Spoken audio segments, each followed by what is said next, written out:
The Huntress. No, not that one. Nope. Oh, closer actually. Now just make her swole as heck. Yeah, there we go. Hailing from the Red Forest, Russia around the early 20th century, Anna Step On Me Huntress joins a growing list of female characters that, all have something in common. As you can see, she is very much not vertically challenged. How tall is she? Coming in at an estimated whopping... I'm an American. I don't know what that means. Thanks. Wow, that's about 47 Cheetos tall. Oh my gosh, that means she can... She carries around an axe because, well, why not? Wouldn't you if you could? Everyone looks cool holding an axe. She was the first Dead by Daylight killer to have a ranged ability with her hatchet throw, and this exciting new gameplay element was welcomed in by survivors with open arms.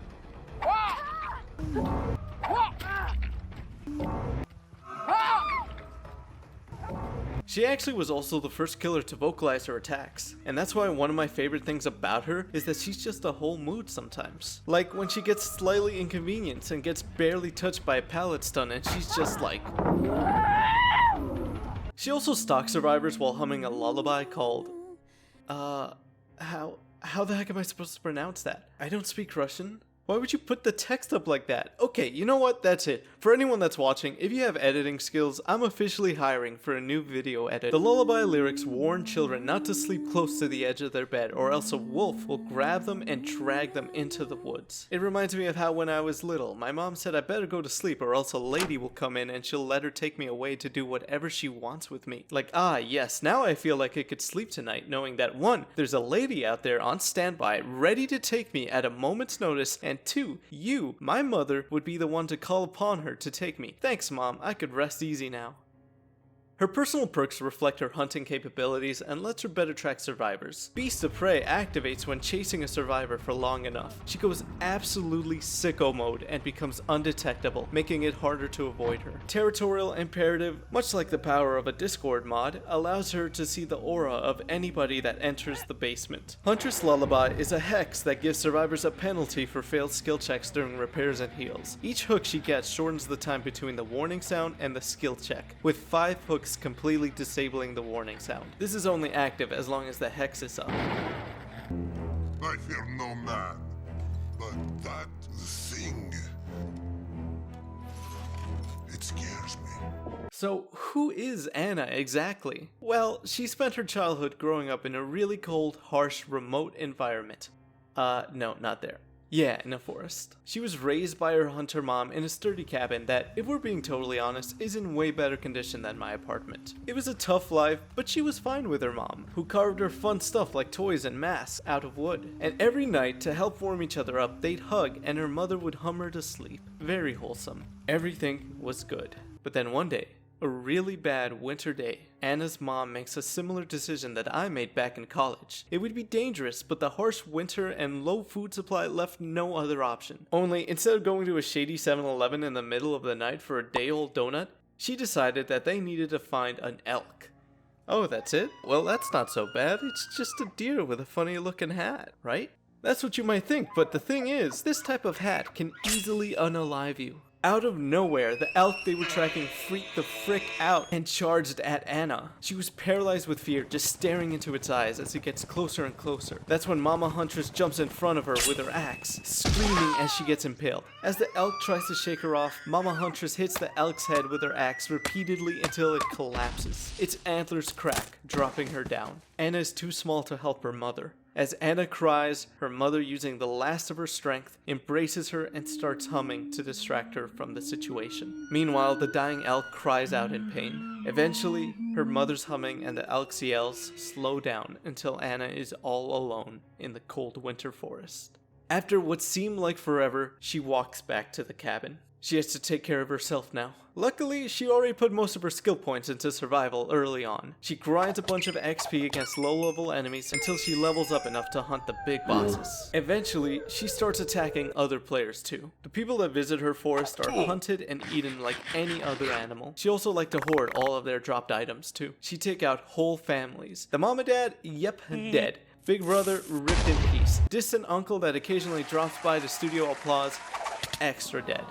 but she could never kill the little girls. Looking at them awoke a motherly instinct in her. She wanted to feel like she was taking care of a loved one, like her mother felt taking care of her. So she put the kid in kidnap and took them back to her cabin. She tied rope around their necks so they wouldn't go out into the woods, for it was dangerous and they would surely die out there. However, the girls were a little less than grateful and kept dying either way. Anna couldn't understand why. Why were these girls who struggled to break free from the rope around their necks, which only tightened as they struggled, who were scared 24/7 after losing everyone they ever loved, why would they keep dying? How rude of them. They're her guests and all they do is hurt her when they die. Every time she lost one, she plunged deeper and deeper into pain, sorrow, and madness. You know what they say, if at first you don't succeed, try again, and again, and again, and again.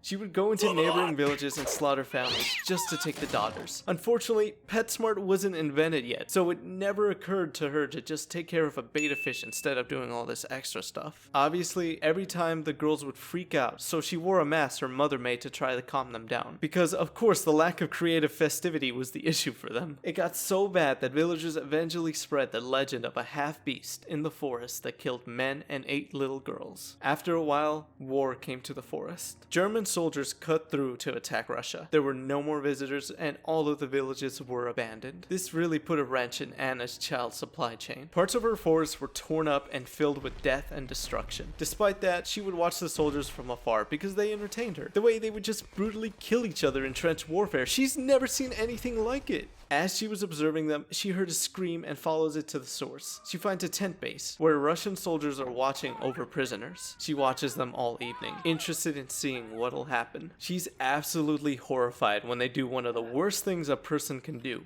improperly kill a horse for dinner. The butchery is sloppy and they waste so much meat. They're bloody amateurs. After dinner, the soldiers take a shovel and crush a prisoner's head with it. You know, for fun. They laugh and joke around. Anna laughs too. At them. A shovel is a clunky weapon and the kill is way too messy. These soldiers don't know how to kill something at all. She SMHs her head at them. Her mother taught her better. She got bored and was about to go find another group when she spots something. A soldier is carving a little wooden thing. She thinks it could be a nice gift for one of her girls. They deserve a little treat. They've done such a good job at not dying lately. As she stares, she remembers a book her mother showed her. A book that had pictures of soldiers. They were the ones that brutally took her father away from them. Her mother said that they tear each other apart. And all for what? Anna watches the soldiers and doesn't understand why they kill each other. She's not sure if they know exactly why either. She stares at the wooden carving and decides to give these soldiers a war they'll never forget. But there's too many of them. Suddenly, her smiling mother appears before her and tells her that she'll have to thin the herd first. Motivated to prove herself to her ghost mom, she sets off to do just that. One of the soldiers takes a prisoner and ties him up on a branch by his ankles, and then lights a fire underneath him. Anna scrunches her brow and is so confused. You're supposed to kill your prey before you roast it. What are they doing? The prisoner yells out, and to her surprise, she recognizes the voice. A few moons ago, she saw him torturing Russian prisoners. The roles have now been reversed. They mock the prisoner and crack jokes at his expense. Anna thinks it's actually kind of funny the way the prisoner is shrieking like a pig. She smirks and tries not to explode into laughter. It's the funniest thing she's ever seen. Wait, there's something behind her. It's a soldier rushing in with his bayonet. Oh no, could this be it? Is this how Anna meets her end? Is this how... Oh, never mind. She easily dodges and grabs the puny little man by the neck. She curls her fingers and yoinks his throat out, dropping him and leaving him to gurgle to death. She returns her attention to the group by the tent. She smiles because while they're laughing at the squealing prisoner, they'll all be making similar sounds when she's done with them. 4 soldiers look around the area of the tent for their missing comrade. Anna stealthily tracks one of them and follows right behind him. She snaps a twig to get his attention. He turns around, but before he could even comprehend what happened, his face vertically meets her axe. She puts her hand over his mouth so she could go through his pockets to try to find the wooden carving.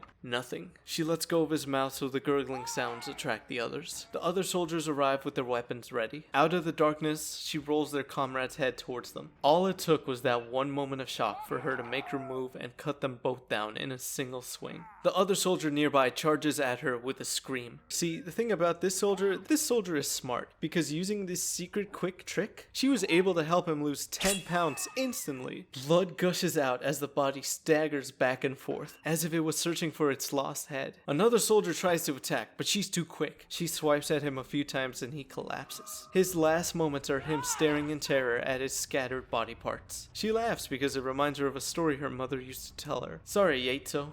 Can't be put together again. As she hides in the shadows, Anna finds the soldiers even more curious. They were killing each other, roasting each other alive, and after a while, it now seems like they teamed up against her. They call her a ghoul, a monster of the forest, a werewolf creature. They dig pits and sabotage their camp in preparation for her attacks. She's heavily outnumbered, so she just toys with them. She deprives them of sleep by getting close to the camps and humming her lullaby, followed by howling like the monster they think she is. When the soldiers wake up and scatter in terror, she returns to her cabin to sleep with her little ones. She rests for a few hours and then goes back to terrorize them again. As the sleepless nights pile on, they'll eventually start tearing each other apart. It's in their nature. They'll do the hard part for her, and all she'll have to do afterwards is walk in and take her gift for her girls. Her legend lived on amongst both armies until the war ended. And afterwards, there were no more reports of the monster in the woods. This is supposedly when the entity brought her into its realm, for her to have a playground to hunt her favorite prey forever.